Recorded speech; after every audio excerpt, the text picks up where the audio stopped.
ایک اور سوال جو لوگوں کا مجھ پر ہے کہ کیوں آپ کے ہی ساتھ یہ ہوا، کیوں اور باقی 5 بہوؤں کے ساتھ نہیں ہوا۔ یہاں پر میں اپنی صفائی نہیں دینے آئی، جو کچھ کیا اور جو کچھ کر رہی ہوں سب اللہ کے پاس اس کا حساب ہے، لیکن آپ سب کو انفارم ضرور کروں گی۔ اب 2016 میں نے نجم العارفین کے ساتھ خود اس کے آفس میں بھرپور کام کرایا ایز اے پارٹنر۔ اس نے بہت اچھے بزنس میں ریونیوز کمائے، لیکن اس میں سے اس نے مجھے صرف کیا دیا، 2 وقت کی روٹی۔ اور 2017 میں الحمدللہ جب میں نے آفس چھوڑا، میں انڈیا شفٹ ہو گئی، وہ دوسرے کاروباروں کو آگے کیا بڑھاتا، اس نے وہ کاروبار بھی ٹھپ کر دیا۔ انسان کرنے والا ہونا چاہیے۔ اور اب اس کی ڈیمانڈز مستقل بڑھتی جا رہی تھی کہ جو کچھ بھی ضروریات ہیں مطلب جیسے بچوں کے میرے کپڑے، میڈیسنز یا پھر رپورٹس ہو گئیں، ڈاکٹر کا خاص کر کے پورا خرچہ، بچوں کی اسکول کی بہت ساری ضروریات، ان کی اسٹڈی ٹیبل ہے، ان کو پرنٹر کی ضرورت ہے، کبھی کبھار بارش ہو رہی ہے ان کو گاڑی میں جانے کی ضرورت ہے۔ اس کا کہنا تھا کہ تم سب کچھ اپنے میکے سے پورا کرو۔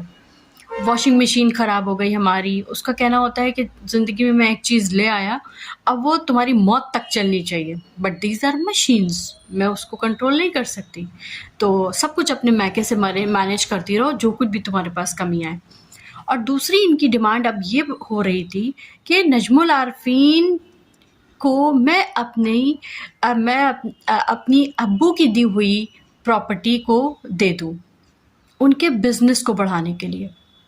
لیکن میرا سوال ہے، جس مرد کو میں نے کبھی کچھ کرتے نہیں دیکھا اور جاتا ہے کاروبار کے لیے دبئی، ٹرکی، اٹلی، افریقہ، سب جگہ جاتا ہے، لیکن کبھی وہ کما کے واپس نہیں آیا، ہمیشہ ہاتھ پھیلا کے واپس آیا، اور ہم لوگوں کو زندگی بھر یہی سنایا کہ میرے پاس پیسہ نہیں ہے، میں اپنے بھائیوں سے مانگ مانگ کر تم لوگوں کا خرچہ پورا کر رہا ہوں۔